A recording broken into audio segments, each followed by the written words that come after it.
안녕하십니까. 수도권 투데이 유석현입니다.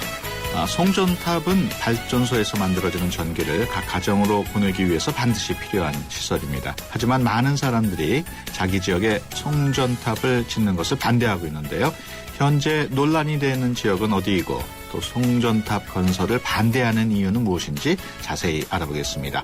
YTN 라디오 애플리케이션인 ES가 출시됐습니다. YTN ES 검색해 앱을 다운로드 받은 뒤에 회원에 가입하고 메시지 남겨주시면 추첨을 통해서 오는 5일 일산에서 열리는 조용필 콘서트 티켓 드립니다.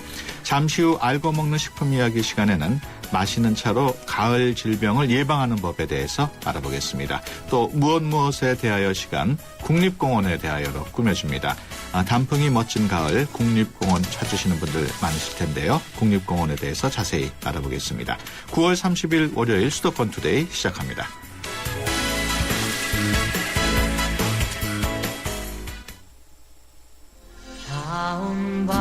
안녕하세요. 파페라 테너 임형주입니다. 제가 해외 공연 많이 다니는 거 아시죠? 해외에 나갈 때마다 저는 팟캐스트에서 YTN을 검색해서 다시 듣기도 하고 스마트폰으로도 실시간 YTN FM을 청취합니다. 전 세계 어디서나 YTN FM 수도권 투데이 꼭 기억해주세요. 파페라 테너 임형주도 YTN FM 수도권 투데이입니다.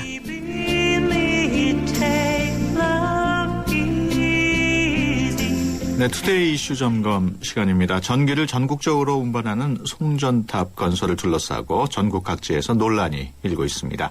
현재 난항을 겪고 있는 건설 지역은 어디이고 왜 건설을 반대하는지 또 해결 방법은 없는지 환경운동연합 에너지기후팀 양이원영 처장을 전화로 연결해서 자세히 알아보겠습니다. 안녕하십니까?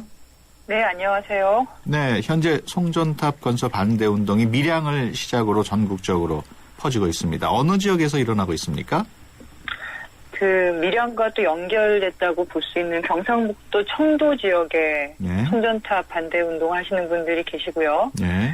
그리고 지금 765kV가 이제 초고압 송전탑이라고 하는데요. 이게 강원도에서 그 경기도로 오는 이중 노선이 지금 준비가 되고 있습니다. 네. 이쪽에서도 지금 움직임이 있고 당진 화력발전소에서 수도권, 그러니까 경기 안성이죠. 이쪽으로 지금 765kV가 이미 깔려 있는데 그것도 네. 지금 복선화하는 것 때문에 문제가 되고 있습니다. 그렇군요. 그리고 전라북도 지역에서도 신규 송전탑 건설 때문에 문제가 되고 있고요. 네. 지금 전국적으로 문제가 되고 있는 상황입니다. 네.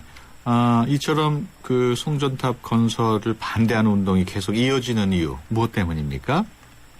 우선 송전탑이 기건설된 지역을 보면 예. 그 전자파에 의한 피해라든지 아니면 그 소음 문제가 가장 큽니다. 예.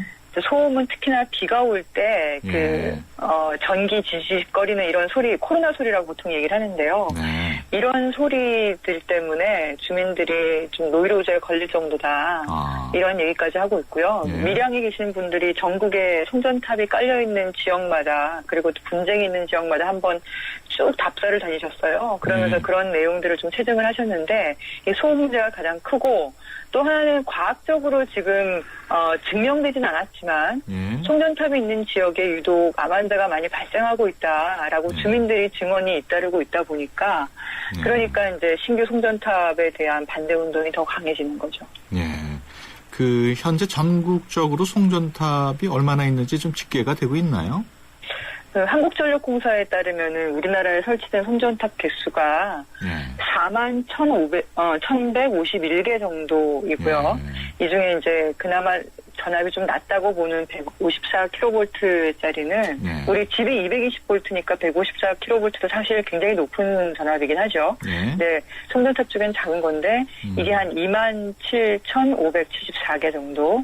그리고 345kV가 현재 11,400개 정도 있고 그리고 가장 문제가 되고 있는 765kV는 902개 정도 설치되어 있는 거로 보시면 될 것 같습니다. 네.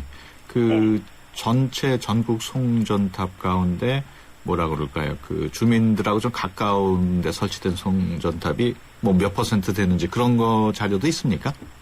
그런 자료는 제가 확인을 하지 못했습니다. 아, 그렇군요. 그러면 네. 송전탑 주변에 그런 아까 말씀하신 소음이나 또 주민들의 그 암이 네네. 발생한다는 증언.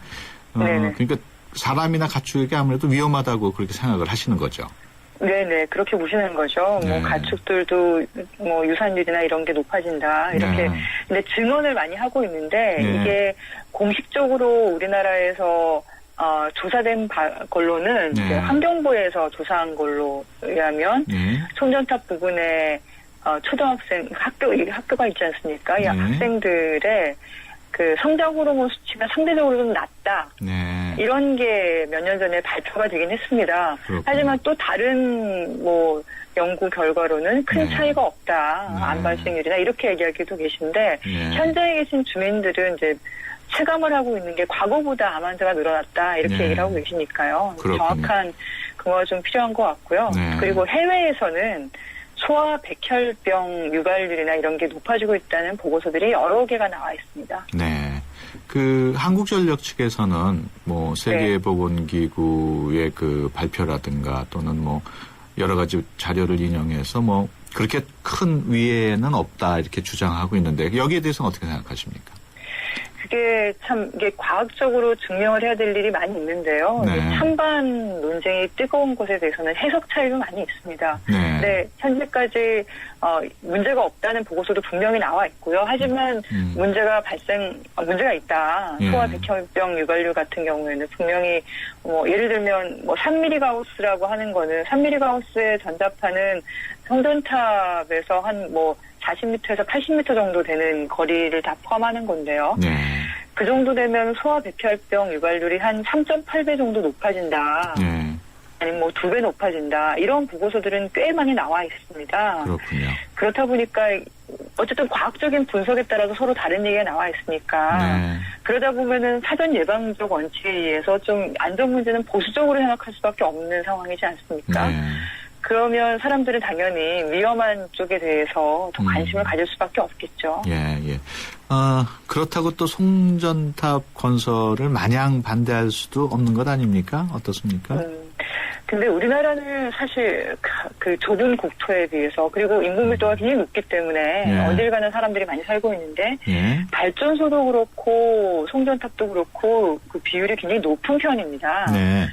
그러니까 이렇게 인구 밀도가 높고 그리고 이런 시설들을 짓기 어려울 경우에는 되도록이면 그런 시설을 짓지 않는 방향으로 에너지 정책을 세우는 게 맞는 거거든요. 예. 그러게 이제 분산형 전원이라고 해서 전기가 필요한 지역에 발전소를 만들어서 전기를 공급하는 것. 네. 그리고 전기를 공급하기 전에 문제가 해결될 수 있으면 예를 들면 전기로 냉난방 하는 게 아니라 건물만 잘 지어도 전기가 필요 없는 그렇죠. 그런 경우가 발생하기도 하죠. 네. 그러니까 그런 것처럼 수요 관리를 먼저 우선시해서 효율을 높이는 정책을 하고 그리고 전기가 필요하면은 필요한 지역에 발전소를 지어서 이렇게 멀리서 전기를 보내는 시설을 좀 지양을 하고 특히나 산업체에서의 공장의 자가 발전이나 이런 걸 좀 늘리는 방식이라든지 이런 다양한 대안들이 있는데 예. 우리나라는 국토도 좁고 인구 밀도도 높고 그래서 위험도라든지 사회적인 갈등이 높음에도 불구하고 이렇게 송전탑을 많이 건설하는 형식으로 그래서 네. 지금 비중이 좀 높은 편이에요. 네. 더 나아가서 수도권에는 전기가 너무 몰려 있고 네. 수도권 바깥에는 발전소가 너무 몰려 있고 그래서 네. 지금 서울 같은 경우에도 자립률이 3.3%밖에 안 되거든요. 예. 이런 걸 좀 해결하는 게 더 먼저가 아닐까. 예. 특히 수도권은 이게 송전망이 수도권이랑 비교를 하는데요. 예. 이게 포화가 돼서 더 이상 외부에서 전기를 넣을 수가 없다. 이런 분석을 하시는 전문가분들도 예. 계십니다. 그 밀양 지역도 그렇고 주민들께서 그 지중화하는 작업을 네네. 해야 된다는 주장이 있는데 그 경우에는 예산이 너무 지나치게 많이 들지 않습니까? 그렇죠. 그래서 사실은 지중화 작업보다 그 먼저 생각을 하시는 거는 기존의 송전탑을 좀 알뜰하게 잘 사용하고 예. 현재 거의 다 완공되어 있는 신고리 3, 4호기는 기존의 송전탑으로도 충분히 네. 전력이 수송이 가능하다 이렇게 분석이 나와 있는 전문가 보고서들이 나와 있기 때문에 예. 그 이후에 이제 핵발전소 원전을 건설하는 것 때문에 좀 문제가 되는 거거든요. 근데 그런 것은 좀 지중화를 가는 게 맞지 않겠냐 이렇게 주장을 하고 계신 건데요. 근데 그 이후의 것은 제가 보기에는 오히려 원전을 건설하지 않는 게 더 대안이라고 생각합니다. 꼭 필요하다면 지중화로 가는 거지만 지중화하는 게 비용이 많이 드는 거고 그러면 그런 발전소가 실제로 필요한 지역에 그런 원전 말고 뭐 태양광 발전이라든지 아니면 산업계 근처에 그 가스 발전이라든지 공해가 상대적으로 적은 이런 것들을 건설을 하게 되면 굳이 이런 765kV 초고압 송전탑 같은 게 필요 없거든요. 특히나 이 765kV는 우리나라처럼 좁은 국토에는 전 세계적으로 없습니다. 미국이나 캐나다, 호주처럼 대륙에 이제 이동하는 그러니까 뭐 전기의 낭비를 막기 위한 초고압 송전탑인데 그런 데 말고는 이렇게 지어지는 경우가 없거든요. 사실 낭비죠. 이런 걸 짓는 것도. 경기 북부 지역은 송전탑 건설이 재개된 것으로 알고 있습니다. 아무래도 다른 지역에 대한 압박이 되지 않을까요? 네, 아무래도 그렇겠죠. 그런데 송전탑은 말씀드린 것처럼 굉장히 많은 개수가 있고 그 송전탑도 이전해야 된다 이런 목소리도 나오기 시작하고 있고 그리고 지금 앞으로 지어질 걸 보면 최근 4년간 460개 송전탑이 지어졌고 앞으로 2년 동안 3,621개 송전탑이 세워지는 계획을 지금 만들어 놓고 있는 상황이에요. 그래서 과연 지난 4년간도 세워진 개수가 많이 줄어들었죠. 과거보다. 근데 앞으로 이제 발전소를 특히나 원전과 화력발전소 같이 대용량 발전소를 지으면서 원거리로 전기를 수송하는 형태로 계획을 짜다 보니까 너무 많은 송전탑들이 계획되어 있어서 앞으로가 더 문제죠. 지금 경기 북부에 뭐 몇 개 정도 가지고 문제가 해결되는 문제는 아닙니다. 그 송전탑 건설 반대 운동으로 여기저기서 이제 반대 운동이 일어나니까 국민적 합의가 필요한데 어떤 방법이 최선이라고 보십니까? 그러니까 말씀드린 것처럼 이것은 우리나라 에너지 정책, 전력 정책의 단추를 잘못 끼웠기 때문에 발생한 문제입니다. 과거에는 멀리서 이제 발전소를 만들어서 전기를 수송하는 방식이 어쩔 수 없었다면 지금은 이런 수도권과 같이 건물이 많은 지역은 태양광 발전이 무엇보다 유효하고요. 특히나 태양광 발전은 낮 시간대에 전기를 생산하다 보니까 전기가 필요한 때 전기를 생산하는 역할을 합니다. 그러니까 수도권에 다른 뭐 가스 발전이나 원전이나 이런 걸 짓기는 굉장히 어렵지 않습니까? 근데 태양광 발전이 굉장히 유효한 역할을 할 수 있고 그리고 산업단지 같은 공장에는 열과 전기를 같이 공급해서 그 효율이 한 80% 이상까지 올라가는 가스 열병합 발전소가 국제기구에서도 에너지기구에서도 권장하는 발전소예요. 이런 형식으로 가게 되면 그리고 뭐 가장 먼저 전제가 전기 소비를 줄이는 수요 관리를 먼저 하는 거겠죠. 그렇게 하게 되면 이런 송전탑을 수천 개씩 몇 년 안에 짓는 그런 계획들은 당장은 필요하지 않다고 봅니다. 네, 알겠습니다. 지금까지 환경운동연합 에너지기후팀 양희원영 처장이었습니다. 오늘 말씀 고맙습니다. 네, 감사합니다.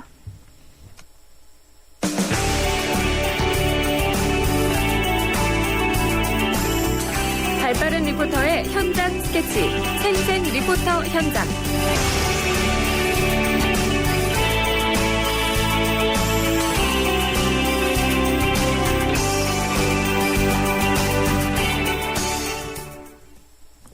수도권의 다양한 소식들을 리포터의 취재로 전해드리는 시간입니다. 오늘 진소정 리포터와 함께합니다. 안녕하십니까? 안녕하세요. 네, 오늘은 어떤 소식 전해줄 예정인가요? 네, 요즘 스마트폰 많이들 쓰고 계실 텐데요. 편리해서 좋긴 한데 요금이 너무 비싸죠. 우리나라가 세계에서 두 번째로 휴대폰 요금이 비싼 곳이라고 합니다. 평균 OECD 국가들 통신비가 전체 생활비 중 2%를 차지한다고 하는데요. 통계청에 따르면 우리나라의 경우 생활비의 7%가 통신비로 지출된다고 합니다. 특히 스마트폰이 보편화되고 나서부터 2배에서 3배까지 이동통신비 지출이 늘어났다는데요. 시민 여러분의 목소리 들어봤습니다. 요금이요? 7만 원 정도? 요금 전에 저렴한 거 있는데 이제 저렴한 거는 데이터를 많이 못 쓰고 제한돼 있으니까 비싼 거 쓸 수밖에 없는 거예요. 저는 한 10만 원 정도. 단말기 값이 일단 하고 이제 기본적으로 쓰는 요금 제가 있어서 좀 비싸다고 생각하는데 사실 요새는 워낙 카톡 같은 거 많이 하잖아요. 그래서 뭐 문자 같은 건 필요 없는 것 같은데 그것까지 넣어서 이제 묶어서 파니까 그거는 좀 아깝다고 생각이 들어요. 한 12만 원에서 15만 원 정도. 기계값이랑 뭐 데이터 요금제인데 데이터 무제한 걸어놔서 또 추가 비용 있고. 한 7만 원 정도. 좀 비싸긴 한데 그게 할부금 때문에 그렇게 나온 거라서 전에 쓰던 게 같은 통신사 거 최신 모델이었는데 그렇게 기능이 딱히 많이 좋은 것도 아니었고 기기값이 그때가 100만 원이었어요. 바로 나왔을 때 산 거여서. 한 달에 한 9만 원, 8만 원 나오는 것 같아요. 사실 그게 적은 금액은 아니죠. 저 같은 경우는 대학생인데 한 달에 그 핸드폰 요금 그렇게 내고 나면 사실 생활비로 쓸 게 별로 없거든요. 솔직히 너무 비싼 것 같고 옛날에 2G 핸드폰 같은 거 쓸 때는 한 3, 4만 원이면 됐었던 것 같은데 너무 많이 비싸진 게 아닌가. 좀 싼 요금제 같은 게 나왔으면 좋지 않을까 생각해요. 네, 할부금 때문에 또 약정 때문에 비싼 요금제를 쓸 수밖에 없다는 분도 있는데 이런 문제점을 보완할 상품들이 나왔다고요? 네, 그렇습니다. 기존 이통사에 비해서 평균 30%가량 저렴한 요금제를 사용하실 수 있는 알뜰폰 판매가 27일인 지난 금요일부터 시작됐습니다. 예, 단말기 종류에는요, 피처폰 8종, 3세대 스마트폰 2종, LTE 스마트폰 7종이 있다고 하고요. 요금제 종류도 다양한데요. 선불 요금제와 후불 요금제 합쳐서 18종으로 구성되어 있다고 하네요. 네. 그렇다면 상담은 어떻게 받을 수 있습니까? 네, 전국에 226개의 우체국에서 위탁 판매를 하고 있습니다. 네. 거기 가셔서 이제 상담도 받으실 수가 있는데요. 제가 판매 현장에 나가봤는데 첫날인데도 생각보다 굉장히 많은 분들이 찾아주셨더라고요. 요금제 부담스러우셨던 분들 많으셨나 봐요. 판매 현장에 계시던 시민분들 반응 들어봤습니다. 공짜배기도 있고 싼 것도 있고 비싼 것도 있고 5만 5천짜리. 돈 안 주는 것도 있네. 어디가? 여기 일단 보러 온 게 뭐 어땠나 하고 좀 더 봐야지. 이게 지금 금방 보고 신문 보고 왔어요. 가격이 저렴하고 뭐 요즘 기기들이 또 새로 변경이 돼서 옛날 것은 많이 없어졌잖아요. 그래서 한번 기기도 한번 벌기 겸해서 좀 새로운 거 있긴 있는데 거기서 거기네요. 뭐 스마트폰과는 거리가 조금 멀고 요금이 굉장히 싸니까 바꾸고 싶은 생각도 있네요. 별로 요금 많이 들어가는 게 좋지 않잖아요. 예, 종류가 좀 제한돼 있다 보니까 불만인 분들도 계시는데 쓰던 휴대폰으로 요금제만 바꿀 수도 있습니까? 네, 지금 사용하시는 휴대폰이랑 유심칩이 호환이 되는 경우에 한해서 쓰시던 기계 그대로 통신사만 바꿔서 사용하실 수도 있다고 합니다. 네, 그렇군요. 어떤 상품이 가장 인기가 좋았을까요? 네, 의외로 가장 반응이 좋았던 게 피처폰이라고 합니다. 네. 사실 통화만 주로 이용하시는 어르신들은 기능이 그렇게 다양한 휴대폰이 필요하지 않으시거든요. 네.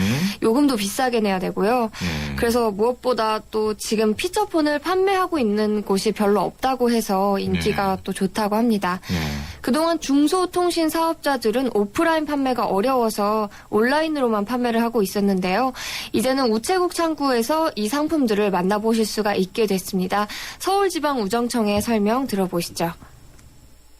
우선 지금 가계에 비해서 통신비가 지금 많이 차지하고 있어요. 가족 뭐 두세 가족밖에 안 되는 통신비가 막 2, 30만 원씩 나오니까 이 알뜰폰 요금제가 굉장히 좀 저렴하게 나왔어요. 그래서 통신비 이제 부담도 줄이고 그리고 통신사가 세 군데고 나눠져 있어요. SKT랑 KT랑 유플러스 같은 경우 이렇게 세 군데만 지금 대기업에서 다 하고 있는데 중소기업들이 끼어들 그럴 게 없었어요. 원래 중소기업 알뜰폰 같은 경우는 인터넷에서만 가능했거든요. 가입이. 근데 그거를 우체국 같은 경우는 네트워크가 전국에 깔려 있으니까 이제 오프라인 매장에 이제 고객분들 쉽게 와서 접수가 가능하게끔 해서 중소기업도 살리고 통신비 부담도 줄이고 그런 입장에서 저희가 이렇게 하게 된 거예요. 이제 핸드폰을 사게 되면 무조건 핸드폰하고 요금제가 같이 따라붙기 때문에 쓰고 싶지 않는 그 예를 들면 뭐 할머니나 할아버지 노인분들이나 학생들 같은 경우는 그렇게 많이 사용을 안 하는데 무조건 일정 요금을 내야 돼요. 근데 그런 게 없기 때문에 자기가 원하는 대로 요금 쓸 수 있는 만큼만 기본료가 굉장히 저렴하기 때문에 0원에서 1,500원밖에 안 되는 그런 요금제도 있고 또 선불카드라는 게 개념이 있어서 내가 쓸 수 있는 만큼만 조절해서 내기 때문에 자기가 스스로 통신비를 절감할 수 있어요. 그래서 통신비를 줄이고자 하는 분들 신규폰 그런 거 원하지 않고 그냥 핸드폰 요금 돈을 좀 줄인 분들은 이런 게 쓰는 게 좋을 것 같아요. 네, 가격이 저렴해서 좋긴 한데 사용할 때 좀 불편한 점은 없을까요? 네, 알뜰폰은 일단 3대 이통사에서 망을 임대해서 하는 서비스이기 때문에 네. 통화 품질에는 차이가 없다고 합니다. 네. 근데 이 알뜰폰 사용자들이 가장 크게 느끼는 단점 중 하나가 아직까지는 인터넷 인증이나 결제가 어렵다는 점이고요. 네. 또 한 가지 주의하실 점이 요금제 가격과 혜택을 또 함께 보셔야 한다는 점입니다. 네. 지금 사용하고 계신 통신 3사의 멤버십 할인 혜택이 제외가 되는데요. 그러니까 휴대폰 화면에는 이통 3사의 브랜드 이름이 뜨긴 하는데 멤버십 할인은 제외가 된다 이런 말씀이고요. 그래서 저렴한 요금제와 통신사 카드 혜택 이 두 가지를 잘 비교해 보시고 선택하셔야겠습니다. 또 알뜰폰 요금을 보실 때 기본료가 저렴한지 초당 통화료가 저렴한지 확인하시고 자신한테 맞는 요금제로 절약하실 수 있길 바랍니다. 네. 그렇군요. 네, 서울지방우정청의 설명 계속 들어보시죠. 네.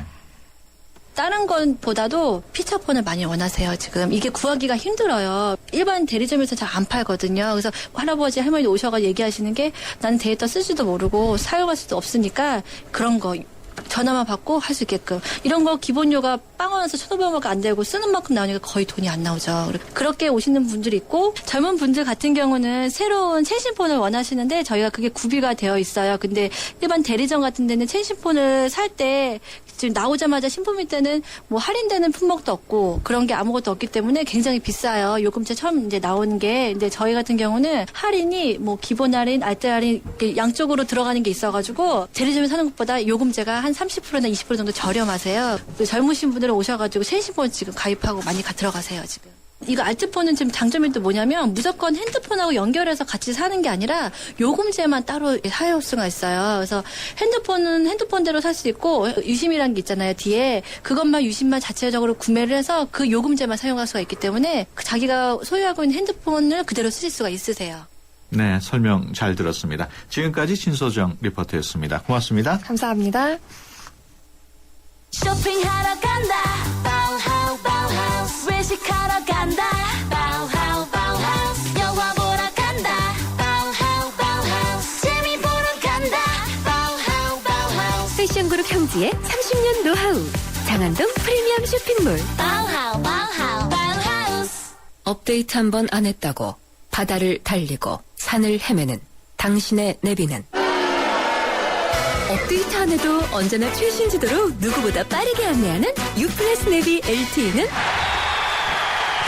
마음껏 감탄하세요. 이런 게 100% LTE 생활. 유플러스. AIG 띵띵. 모장이 좋아야 좋은 보험이지. 보험료 좋아야 좋은 보험이지. 빠르지 쉽지. 그렇지. AIG. 전화로 만나는 더 좋은 내일. 1644-9686. 네, 수도권 투데이 1부 여기서 마치고요. 잠시 뒤 2부에서 뵙겠습니다. 대한민국의 미래를 여는 경기 돕니다. 경기도 이천에 사는 47세 박범순 씨는 요즘 고민입니다. 직장일이 바빠 일에 전념하다 보니 가족들에게 소홀해졌기 때문입니다. 일과 가족, 둘의 균형이 안 맞으니 일이 잘 돌아갈 리 없습니다. 균형이 잘 맞아야 인생이 잘 돌아갑니다. 경기도의 균형 잡힌 성장과 복지가 당신의 인생을 잘 돌아가게 합니다. 당신을 위해 오늘도 우리의 경기 돕니다. 이 캠페인은 2012년 대학생 광고대상 은상수상작으로 만들었습니다. 2013 YTN 연중기획 화합과 소통 함께 가는 대한민국 방송인 하일 씨입니다. 제가 한국에 처음 왔을 때 적응 안 됐고 힘들었고 낯설었거든요. 근데 이젠 대한민국 국민이 되고 이곳을 사랑하게 해준 것은 바로 한국인들이 저에게 보여준 정이라고 제가 생각합니다. 요새 우리 주변에 사시는 다문화 가정들이 많지요. 외모나 문화는 다르지만 서로 이웃이라는 마음을 갖고 포용해야 된다고 제가 생각합니다. 저에게 한국을 사랑할 수 있게 만든 우리의 소중한 유산 정. 이제 서로 소통하며 함께 정을 나눠보시면 어떨까요? 2013 YTN 연중기획 화합과 소통 함께 가는 대한민국 YTN 라디오가 함께합니다.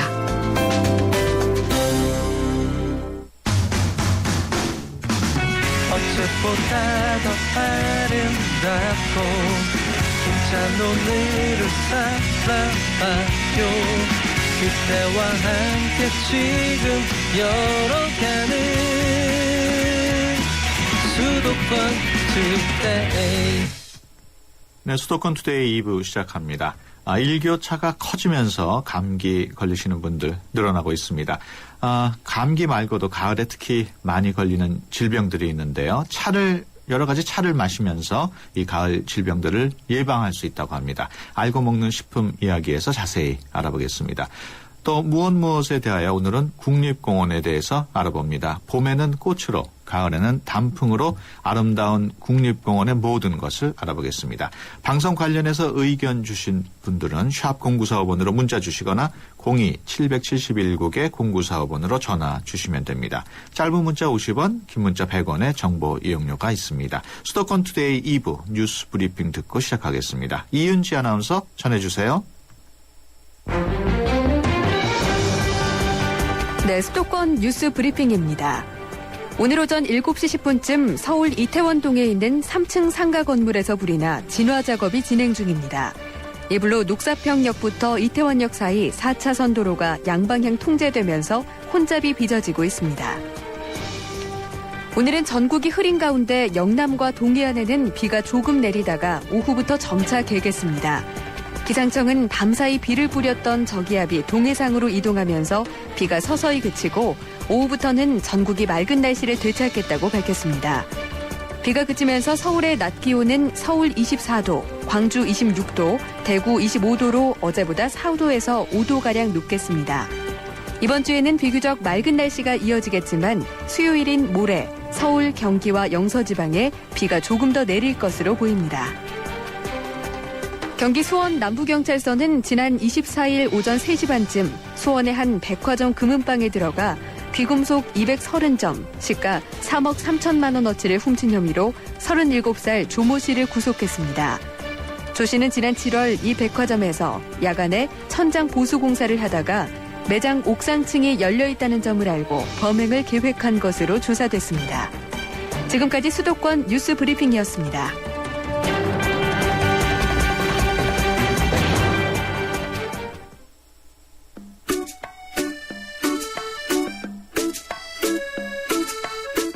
알고 먹어야 보약. 알고 먹는 식품 이야기. 평소에 무심코 먹는 식품에 대해서 자세히 알아보는 시간입니다. 알고 먹는 식품 이야기 박태균 중앙일보 식품의학 전문기자와 함께합니다. 안녕하십니까? 네, 안녕하십니까? 네, 가을 전반적으로 날씨가 좋은 계절이지만 일교차가 크다 보니까 감기 걸리기도 쉬운 계절이죠? 네, 일교차가 심하고 요즘 또 많이 건조하잖아요. 네.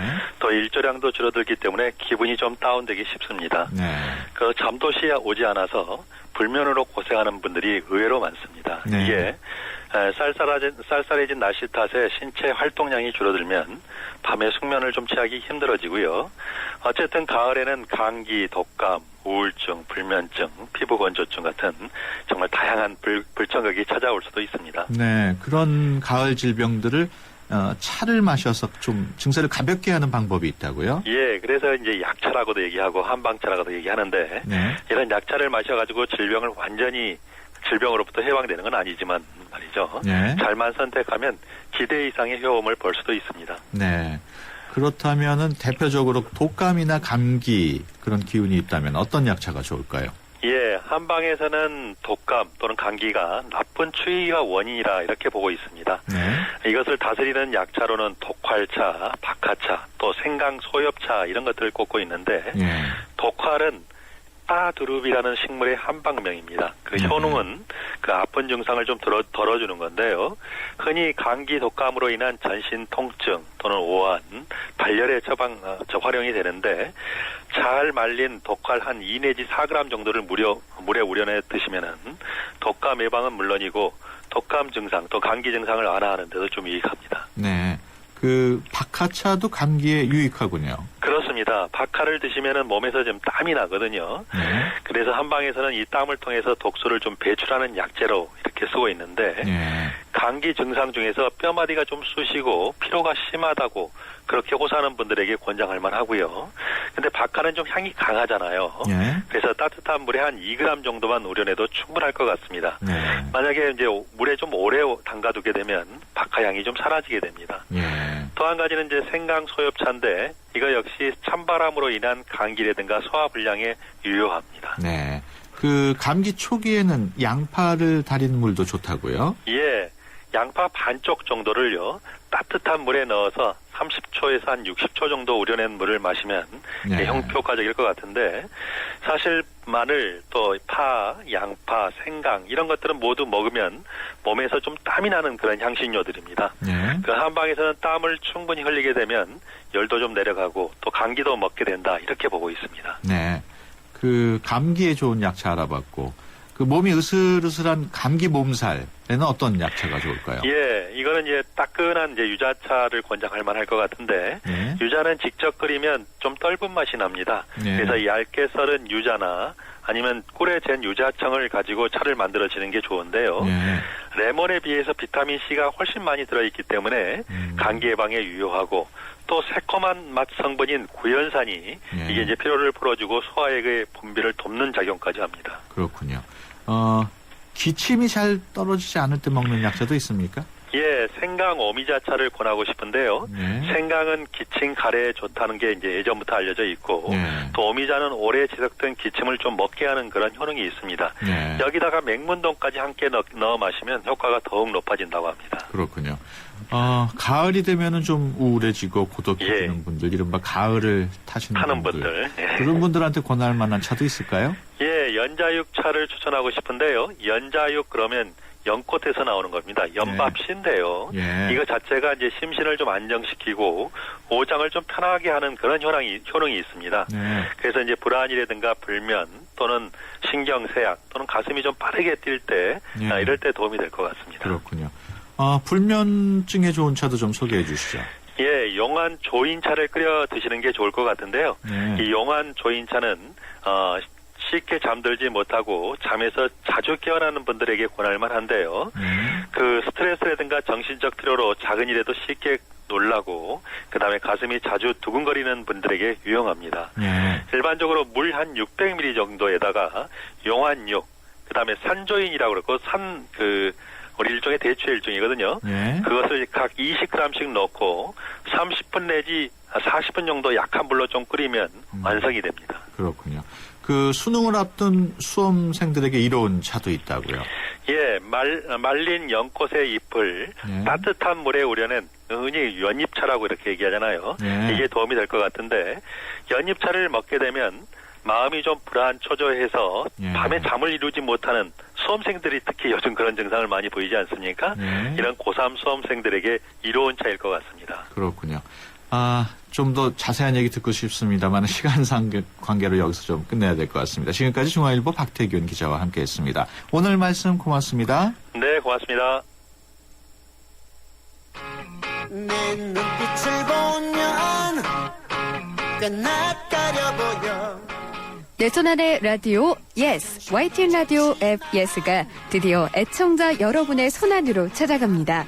자, 여러분도 참여하실 수 있는데요. 지금 바로 구글 플레이 스토어나 애플 앱 스토어에서 YTN 예스를 검색해서 YTN 라디오 앱을 설치하시고요. 실시간으로 참여 메시지와 사연 남겨주시기 바랍니다. 매일 한 분씩 추첨을 통해 10월 5일 고양시에서 열리는 조용필 투어 콘서트 헬로우의 티켓을 드립니다. 내 손안의 YTN 라디오 예스, 지금 바로 예스.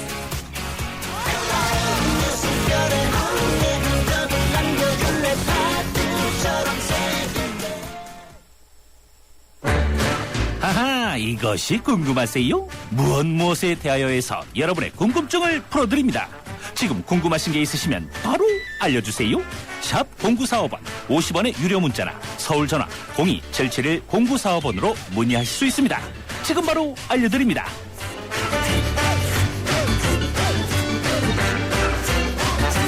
네, 무엇 무엇에 대하여 오늘은 국립공원에 대해서 알아보겠는데요. 국립공원은 우리나라의 자연과 문화 경관을 대표할 만한 지역이라고 할 수 있겠죠. 가을철을 맞아서 국립공원 찾는 분들 많으실 텐데 우리나라 국립공원이 얼마나 있고 또 어디 있고 또 국립공원 그런 내용을 알아보기 위해서 국립공원 관리공단 홍보실의 한혁 과장과 함께 이야기 나눠보겠습니다. 안녕하십니까? 네, 안녕하십니까? 네, 예. 국립공원 제도 이게 언제부터 우리나라에서 시작이 됐습니까? 네. 지금으로부터 한 46년 전인데요. 1969년 12월에 지리산이 최초로 국립공원으로 지정되었고요. 그 이후로 설악산 국립공원, 속리산 국립공원, 경주 국립공원 이런 게 등등 해가지고 추가로 지정되면서 관리되고 있습니다. 가장 최근에는 작년 12월 30일인데요. 전라도 광주 무등산이 이제 국립공원으로 지정되면서 우리나라에선 총 21개의 국립공원이 지정되고 관리되고 있습니다. 그렇군요. 국립공원 제도가 우리나라가 맨 처음 시작한 건 아닌 걸로 알고 있는데 어디가 제일 먼저 시작을 했습니까?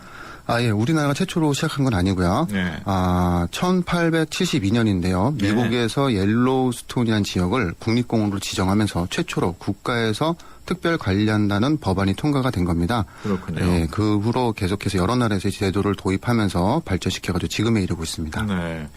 우리나라 경우에는 국립공원이 대부분 산악지역으로 지정이 되어 있지 않습니까? 이거 아니고요. 네. 저희가 지금 21개 국립공원이 있다고 했는데요. 네, 그중에서 17개가 산악형 국립공원이고요. 네. 그리고 3개는 해상형 국립공원, 그리고 1개는 문화유적형 국립공원이 있습니다. 그래도 21개 중에 17개면은 거의 대부분이라고 할 수 있지 않습니까? 예, 맞습니다. 예. 예. 국립공원이 그 산뿐만 아니라 해상공원도 있다고 지금 말씀을 하셨는데 1년에 국립공원을 찾는 탐방객 몇 명이나 될까요? 예. 한 10여 년 전부터는 레저 문화가 굉장히 확산되면서 탐방객이 많이 늘었고요. 네. 또 최근에는 웰빙, 힐링 어떤 치유의 기능이 확산되면서 매년 한 4천만여 명의 탐방객이 저희 방문을 하하고 있습니다. 4천만 명이나 되는군요.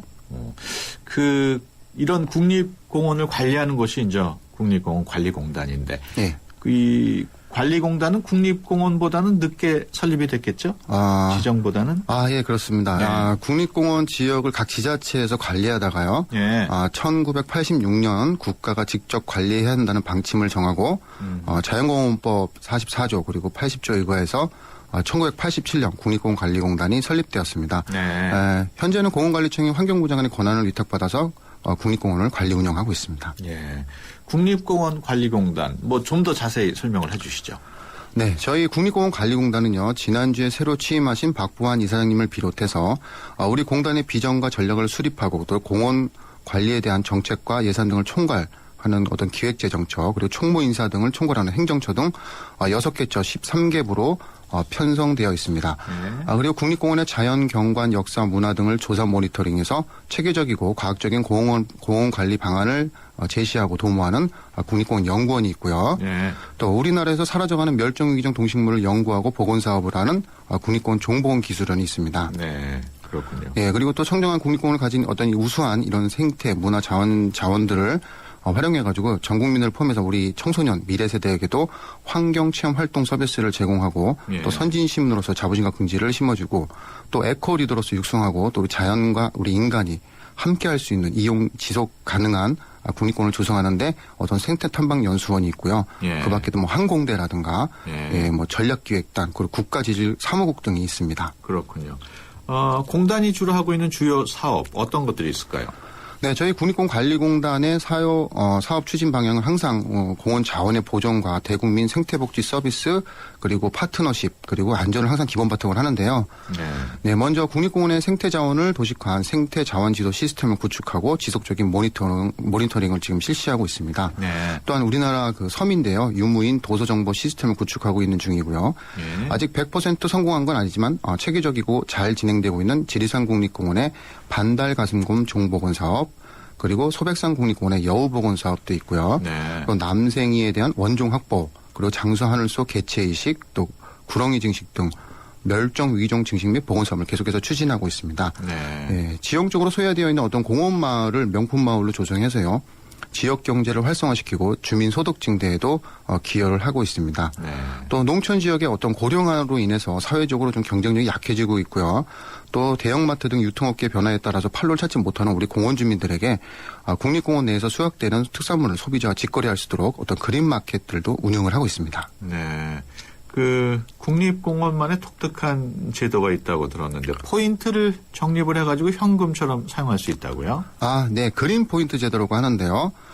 국립공원의 청결과 위생을 위한 제도로서 2010년도 8월부터 운영되고 있습니다. 네. 예, 이 제도가 국민들에게 점차 인식되면서 국립공원이 굉장히 깨끗해졌는데요. 네. 이 제도의 시행으로 국립공원을 지키는 것이 아마 정부나 예산이 아닌 바로 우리 국민들이라는 것을 여지없이 보여주고 있습니다. 나 하나쯤이야 하는 생각을 버리고 우리 생각을 스스로 행동으로 옮기면서 우리 후손에게 물려줘야 할 아름다운 국립공원을 만들어지는 것 같습니다. 네. 예, 이 제도의 기본 방침은 자기 쓰레기는 자기가 되가져가는 것인데요. 집에 가시기 전에 국립공원 입구에 있는 탐방지원센터에서 확인받고 개량한 후에 그에 상응하는 포인트를 온라인상으로 받는 것입니다. 네, 적립된 포인트는 국립공원의 각종 시설물이나 대피소 그리고 주차장, 야영장 등을 이용할 때 현금처럼 사용할 수 있고요. 또 예약하실 때 수용 인원의 10% 한해서는 우선권을 부여해드리니까요. 포인트를 잘 적립하시면 대피소를 예약하실 때 매우 유용하게 사용하실 수 있습니다. 네. 그럼 국립공원 가면은 입구에 다 그 탐방지원센터가 있습니까? 예, 입구에 다 있습니다. 탐방지원센터에서 다 적립받을 수 있습니다. 그러면 이런 적립받을 수 있다는 것을 아시는 분들이 많이 있나요? 어떻습니까? 네, 저희가 입구에서도 계속 홍보를 하고 있고요. 그리고 네. 언론을 통해서도 계속해서 저희가 홍보하고 있습니다. 그러면은 보통 예를 들어서 국립공원에 10분이 올라가신다. 네. 그러면 내려올 때 쓰레기 갖고 오시는 분들은 한 몇 프로나 될까요? 지금 현장에 가서 보면요. 자기 네. 쓰레기를 대가져가시는 분들이 굉장히 많습니다. 네. 보통 전에는 이렇게 버리고 오셨는데요. 네. 보통 등산 배낭에 보통 이렇게 봉지에 쓰레기를 담아가지고 네. 가져가시는 분들이 거의 대다수라고 많이 보시면 될 것 같습니다. 거의 대부분이 예. 그 쓰레기를 되가져 오신다. 네. 그러면 되겠네요. 네. 예. 그 국립공원 관리공단이 국민들과 소통하기 위해서 노력하고 있는 것 같은데 대표적인 프로그램이 있습니까? 예. 저희 국립공원 관련도는 국민들을 대상으로 해서 생태복지 서비스를 꾸준히 제공하고 있는데요. 네. 최근 경기 악화하고 고용부진 등으로 소외계층에 대한 사회적 배려가 계속적으로 요구되고 있는 실정이지 않습니까? 네. 예, 그래서 저희 공단도 사회적 책임을 다하기 위해서 사회적 소외계층, 그러니까 장애인 가정이나 다문화 가정 또 어르신들을 대상으로 자연 체험의 기회를 제공하고 각종 프로그램들을 무료로 서비스해드리고 있습니다. 네. 예산을 통해서 하는 경우도 있지만 기업의 후원을 통해서 하는 경우도 있습니다. 예. 예, 또한 우리의 미래 바로 청소년들인데요. 청소년들을 위한 각종 환경교육 프로그램을 활성화하고 또 글로벌 시대에 맞는 에코리더로 성장시키기 위해서 많은 노력을 하고 있습니다. 네. 네, 국립공원이 과거에는 어떤 규제 단속 행위를 제한하는 곳에서 이렇게 인식되었습니다만 이제는 국민들과 함께 호흡하고 고객 만족을 실현하는 것으로 인식 전환이 되고 있다고 해도 과언이 아닌 것 같습니다. 네. 지금 말씀하시는 동안 우리 청취자분께서 질문을 하나 문자로 보내주셨는데요. 가끔 국립공원에서 사고가 나서 조난당하는 등산객들 소식을 뉴스를 통해 듣기도 하는데요. 네. 조난당한 등산객을 구해주는 업무도 국립공원 관리공단에서 하는 건가요? 이런 질문이 들어왔어요. 예, 이제 구조 업무는 이제 법적으로 하면 이제 119 구조대에서 하는 게 맞는데요. 예. 워낙 많은 등산객이 있고 또 사고가 워낙 많이 나다 보니까 119 구조대가 모든 걸 다 할 수가 없습니다. 그래서 좀 더 깊숙한 곳이라든가 지형적으로 이제 좀 알고 있어야 되니까요. 예. 깊숙한 곳이라든가 또 동시다발적으로 사고가 많이 터졌을 때는 119 구조대 그리고 민간 산악 구조대 그리고 국립공원 구조대도 같이 합동으로 구조를 하고 있습니다. 원래는 119 구조대가 하지만 그 공단에서도 도와주는군요. 네네. 또 두 번째 또 문자 질문이 왔는데요. 등산로를 수리하고 보수하는 것도 국립공원 관리공단에서 하는 거 아닌가요? 어떤 코스는 교대로 출입을 통제하던데. 이런 질문입니다. 예, 맞습니다. 등산로는 저희가 탐방로는 보수는 이제 저희 국립공원 관리공단에서 하는 게 맞고요. 예. 경우에 따라서는 이제 굉장히 많은 탐방객이 집중되면서 탐방로가 많이 훼손이 됩니다. 그렇군요. 예, 그러니까 흙이 많이 유실되고 하기 때문에 그런 것들을 이제 저희가 통제하기 위해서 관리하기 위해서 일부 이렇게 일정 기간 막는 경우도 있고요. 그리고 이제 일방 통행을 시키는 경우도 있고요. 예, 그런 경우에는 저희가 탐방객들한테 뭐 불편을 주려고 그런 게 아니고요. 네. 저희가 그 탐방로를 보호하고 자연을 보호하기 위해서 하는 거니까 네. 또 많이 협조를 해주셨으면 좋겠습니다. 네. 또 많은 분들이 협조를 많이 해주시고 있습니다. 그렇군요. 그 조난객 구조 업무도 하고 그 수리 보완도 하고 그 담당 인력이 같습니까? 예. 아무래도 구조는 계속해서 나오는 게 아니고요. 또 유지보수는 항상 상시적으로 해야 되는 거기 때문에 구조 인력이 그렇습니다. 예. 지금까지 국립공원관리공단 홍보실의 한혁 과장과 함께 얘기 나눴습니다. 오늘 말씀 고맙습니다. 네, 감사합니다. 베를린의 하늘에 대한, 파리의 하늘에 대한, 슈투트가르트의 하늘에 대한, 유럽의 모든 하늘에 대한 대한항공의 사랑. 체코항공의 2대 주주가 되어 시작합니다. 유럽 하늘에 우리의 위상을 높일 대한항공을 기대해 주십시오. Excellence in Flight, Korean Air. LG G2는 왜 렌즈가 움직이는 1300만 화소 OIS 카메라. 를 만들었을까? 정답은 TV 광고에. Learning from you. LG G2. 모두가 하고 싶어하는 일보다 누군가 해야 하는 일을 하자. 오늘의 이익보다는 내일 더 필요한 일을 하자. 함께할 때 더 큰 가능성을 창조할 수 있기에 함께 더 멀리 내일을 키우는 에너지 한화.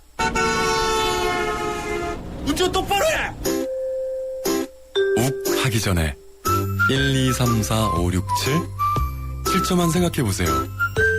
안전한 운전을 위해 꼭 필요한 시간. 삼성카드가 당신의 참 실용적인 생활과 함께합니다.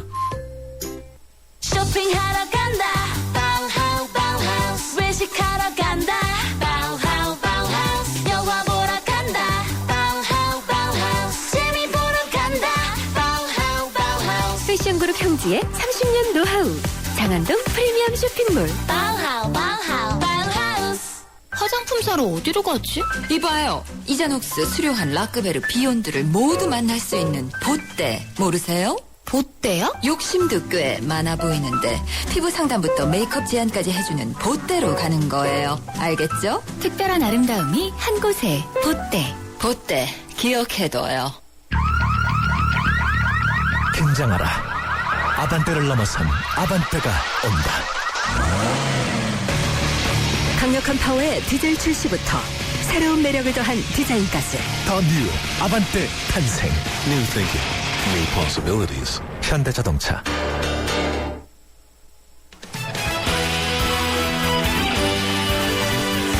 네, YTN 라디오 앱 예스로 많은 분들이 사연 보내주셨는데요. 조용필 일산 콘서트 티켓 당첨자는 박서은 씨입니다. 축하드립니다. 지금까지 프로듀서 박준범, 기술감독 박봉선, 구성작가 최유미, 진행의 유석현이었습니다. 함께해 주신 여러분 고맙습니다.